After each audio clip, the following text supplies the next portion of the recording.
Welcome back. In part one of this four-part series on the concept of drift, I talked about what drift is and how it occurs. Drift is an important concept to understand as a board member because when an organization drifts into failure, adverse events like illness, injury, fatalities can happen without anything breaking, without anybody erring, without anybody violating the rules they consider relevant. And seeing holes and deficiency in hindsight doesn't explain why particular actions and behaviors existed that way over time and were rationalized as normal. In today's video, part 2 in this series, I'll walk you through the first of 3 ingredients as to how drift occurs, and I'll provide some tips for you and in your governance role in terms of helping prevent drift or at least monitoring for red flags.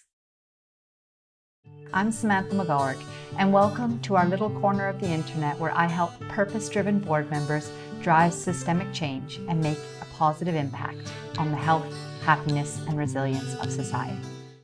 In the 1970s, researchers Barry Turner and Nick Pigeon examined 85 different accidents and disasters in Britain over an 11-year period and found the one thing they had in common was a long incubation period where warning signs weren't taken seriously.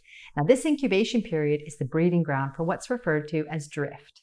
Drift is when local decisions that made sense at the time cumulatively become a set of socially organized circumstances and norms that make the system more likely to produce a harmful outcome. And you'll recall this image from part 1 of this 2-part series, where you can see the variance between the way work is done, day to day, colloquially referred to as work as done, and our plan for work, or work as planned. The warning signs of drift are not necessarily consciously ignored by those in the organization because drift is difficult to see until it's already happened. Drift tends to be a slow process with multiple steps that occur over an extended period, and each step is usually small enough that it can go unnoticed with no significant problems until it's too late, which is why deviances are not report-worthy and everything seems normal. If we're to look for early warning signs of drift, we must be aware of why drift occurs. And you'll recall in part 1, I introduced the local rationality principle, which suggests that people will make decisions on what course of action to take depending on what makes sense, given the situational indications, operational pressures, and organizational norms that exist at the time. So I'm going to take you through 3 ingredients to the local rationality principle with the intent that you might appreciate where your board is influencing people's local rationale, but you'll also be in a better position to monitor for early warning signs that drift is occurring by asking better questions. Now, the first ingredient to the local rationality principle is the existence of competing goals that cause people to make trade-offs at the expense of health and safety. Every organization is trying to achieve multiple goals at the same time, which means goal conflicts are inevitable, particularly between production and efficiency, more specifically between production targets, resource scarcity, and production pressure from internal and external sources. In part 1, I showed you Rasmussen's drift toward danger migration model that depicts some of these conflicting external pressures, such as trying to be efficient, productive, and safe. There's no way around these. There's only room for maneuvering inside the space. Now, the structures and systems in organizations that create these conflicting goals and influence external and internal production pressures include targets, incentives, or other performance measures that work as an objective or a goal, or there are structures and systems that constrict work, such as lack of resources, complicated systems, or rules that don't make sense or support our work. Internal pressures might include how we feel pressured to work agreeably with others when perhaps challenging the status quo might be better for the organization or make work safer and healthier. But bringing those issues to the surface and working through a better solution may take time, and of course that would be to the detriment of efficiency or create delays. So raising issues might also be seen as making things more difficult because we haven't cultivated a learning culture. So people have more of a fixed mindset over a growth mindset. They think it's always worked this way, so why change things? Now, another internal pressure that might lead to unsafe outcomes could be the result of psychosocial hazards, which are hazards in the design and the organization of work and the social aspects of work that affect our physical and psychological health.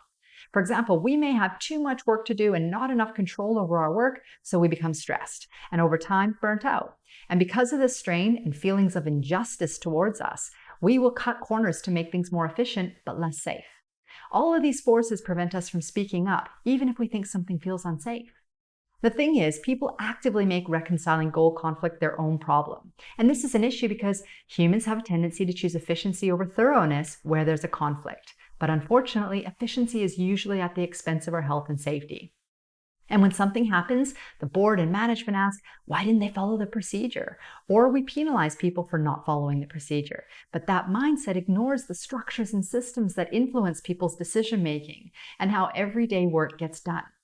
The reality is promoting or rewarding efficiency doesn't create safety, but what many people don't realize is that promoting and rewarding safety creates efficiency, not just safe outcomes. Because when people feel you value their most basic human needs, their health, safety, and well-being, they give back to their employer through a sense of reciprocity, through innovation, productivity, efficiencies, and generally caring for others the way they feel cared for.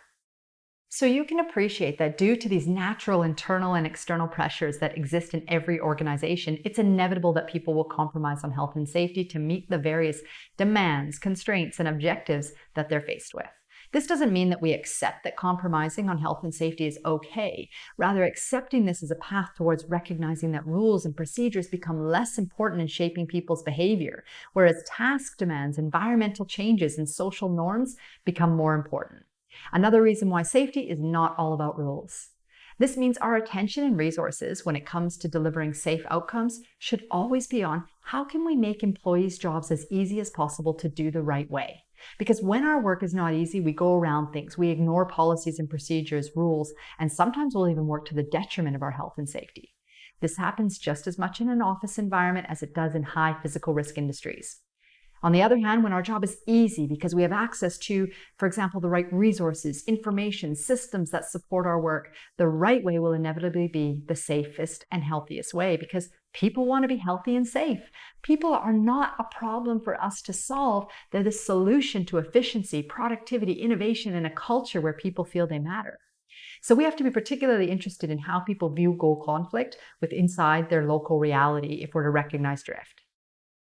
Okay, so that's the first ingredient to the local rationality principle, the existence of competing goals where people must make trade-offs. And this contributes to organizations drifting into failure. But nothing is broken. Whatever the trade-offs are, they become everyday normal work, not report-worthy. Here are a few tips for you to think about in your governance role to help prevent drift or at least monitor for red flags. From a proactive perspective, emphasize the importance in understanding how work is done and learning where people feel they need to trade off health and safety to get the job done, because that's where you want to see your executive allocating resources, making people's job as easy as possible to do the right way. How do employees make sense of these conflicts? In other words, where are there instances where people have felt that they've had to deprioritize health and safety to get the job done, and why? And how does this contrast with the views of management for the same activities? And from the board's perspective, where and how is your board influencing people's perception of priorities through your influence on organizational priorities?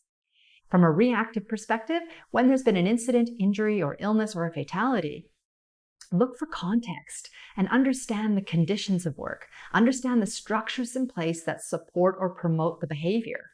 Look for patterns of behavior. Don't assume this is the first time things have happened in this way, because in most cases, it's not the first time and it won't be the last.